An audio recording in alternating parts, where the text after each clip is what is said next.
Hello every pony, Metallic Minty Pony here again, and I am going to be reading more of My Little Mommies by 3 Power. I like how I did the titles this time, especially how I wrote out My Little Mommies. I gotta reuse that text again sometime. There was something really cool today when I was making those titles. When I highlighted the title that was so big it took up the entire picture, it actually inverted the colors. And I swear the eyes of the Pinkie Pie and Fluttershy foal would give me nightmares in the inverted colors. There are people awake. There's a good chance that they won't be able to hear me. But if that person does hear me, then I might have to pause my recording. But either way, let's start. I'm just going to start off right from where we left off last time. That's when the rain boom hit. The sound of the blast shook the hotel walls as waves of color washed over the city. Spike struggled to breathe as he choked on a piece of topaz that went down his windpipe.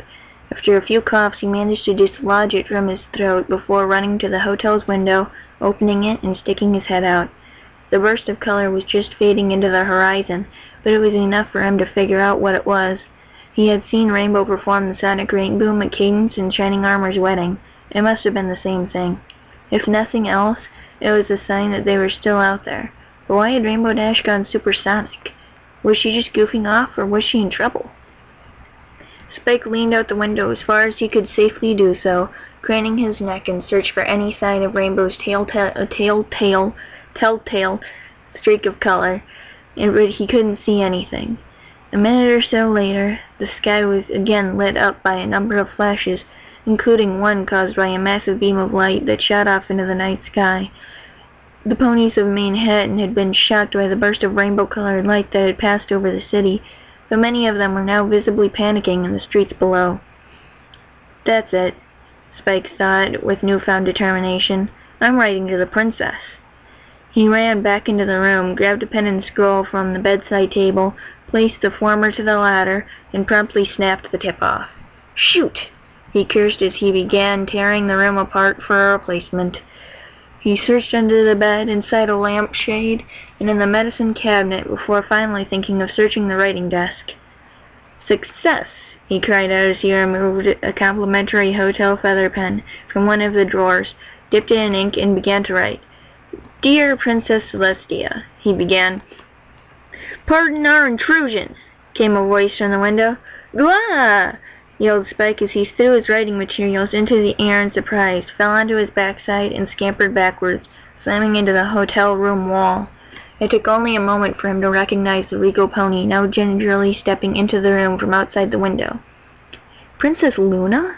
He asked in wonder. Indeed, she replied, along with another. She levitated Rainbow into the room, through the window, and gently laid her down upon the bed. Rainbow! Spike cried out, instantly noticing the bruises and cuts Rainbow had sustained. What happened? This is nothing, Rainbow replied. You should see the other guy, bird, monster thing. Whatever.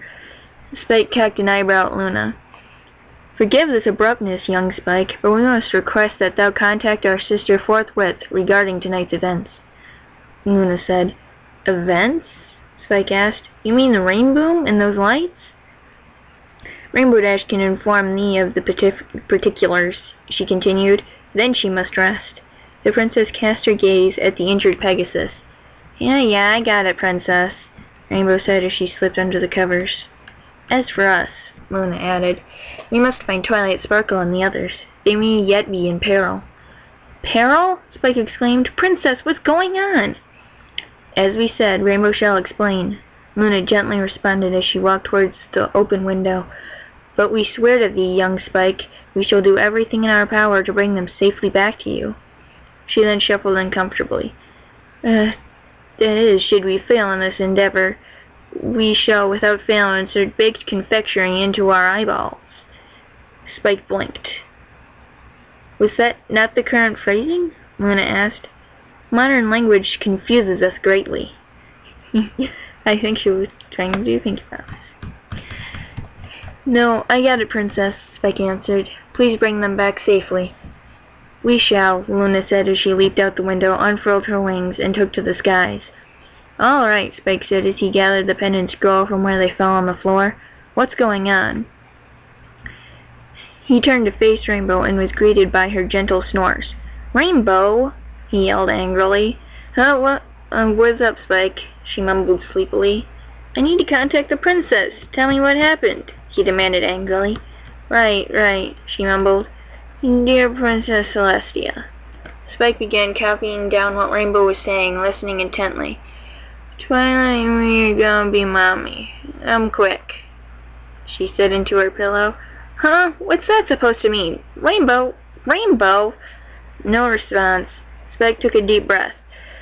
Rainbow Dash! He yelled at the top of his lungs, but it was no use. Rainbow was completely, perfectly knocked out. Crud, he said dejectedly. She's in the rainbow trance again. This had happened before on a few occasions, and Rainbow had completely exhausted herself.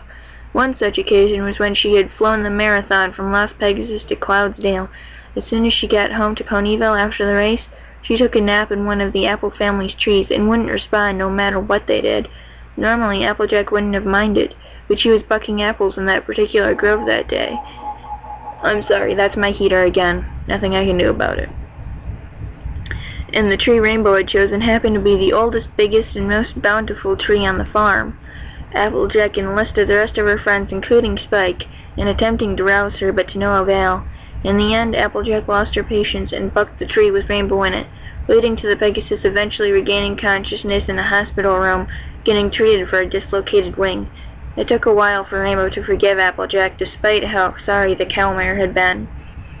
In any case, Spike knew once she entered this state, rest was the only thing that would snap her out of it. He sighed and looked down at the nonsense he had written. Dear Princess Celestia, he read out loud. Twilight's gonna be a mommy. Come quick. A feeling of deja vu overcame the baby dragon. Somehow he felt that sending this letter wasn't going to turn out well for him. For one thing, it was utter nonsense. There was no way a simple trip into the woods would result in Twilight having a baby. It also didn't explain the rain boom or the flashes of light.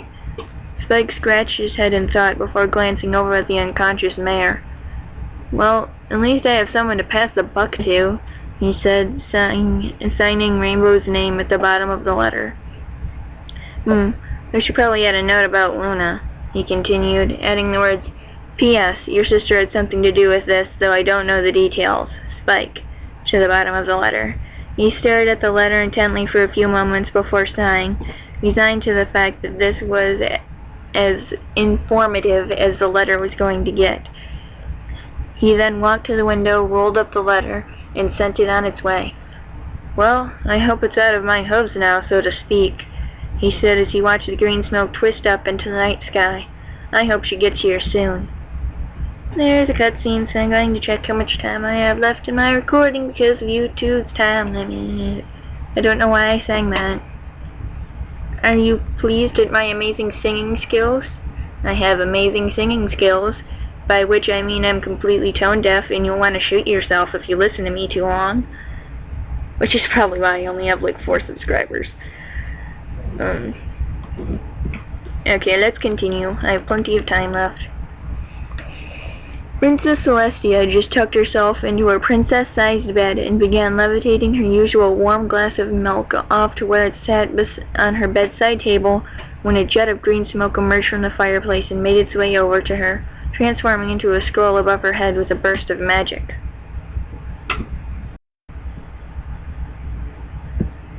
Aha, she said with a smile, grabbing the scroll with her magic before it fell. Let's see what my most faithful student has discovered about that mansion.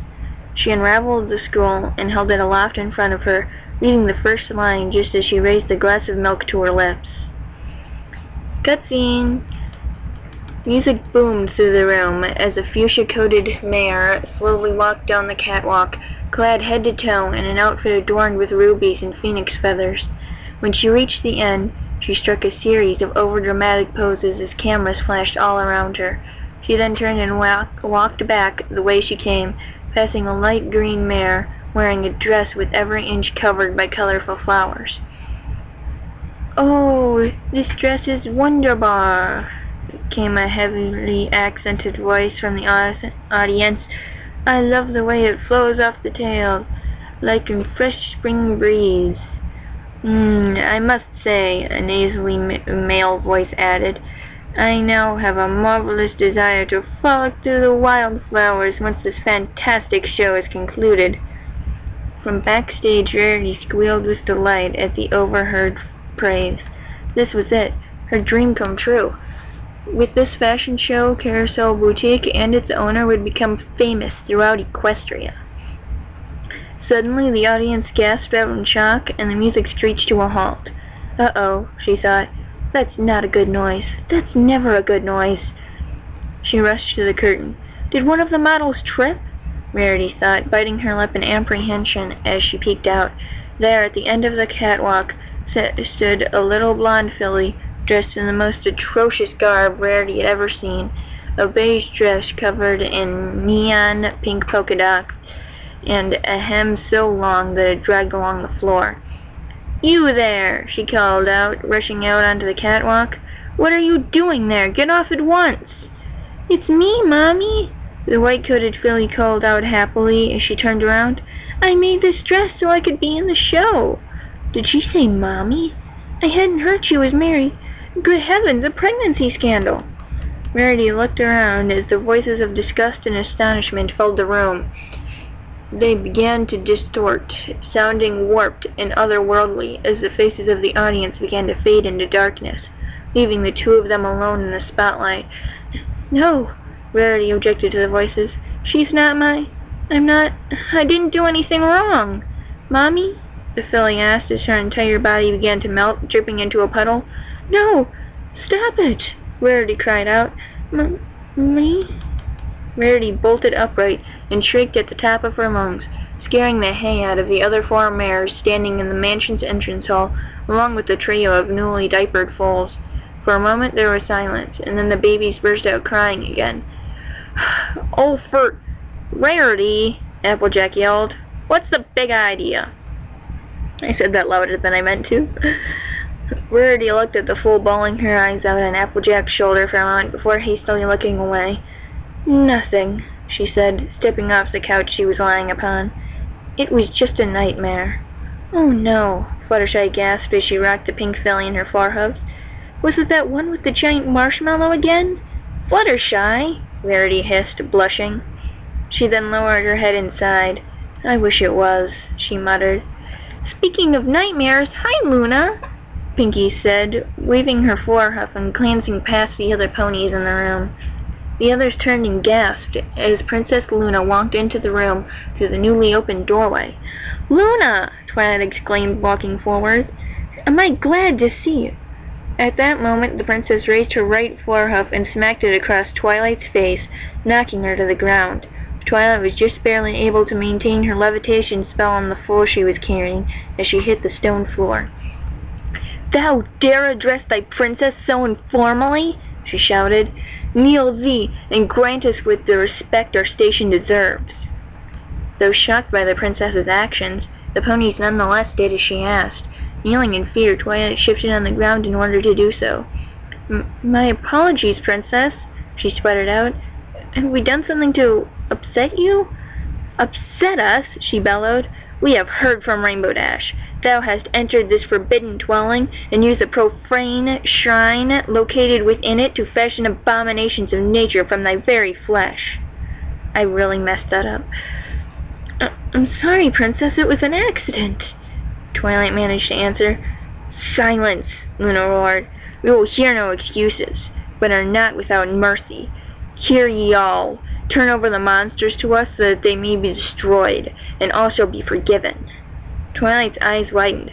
"But Princess," she objected, getting to her hoofs, "they're only foals."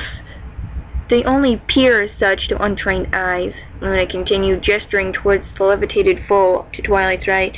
"On the inside, they are psychopathic, hate-filled creatures that exist only to make ponies suffer." She stepped forward. Whoops, I went over my time limit. My name's Metallic Minty Pony. I'll put up the next part soon. Subscribe for more. Like if you enjoyed. Goodbye.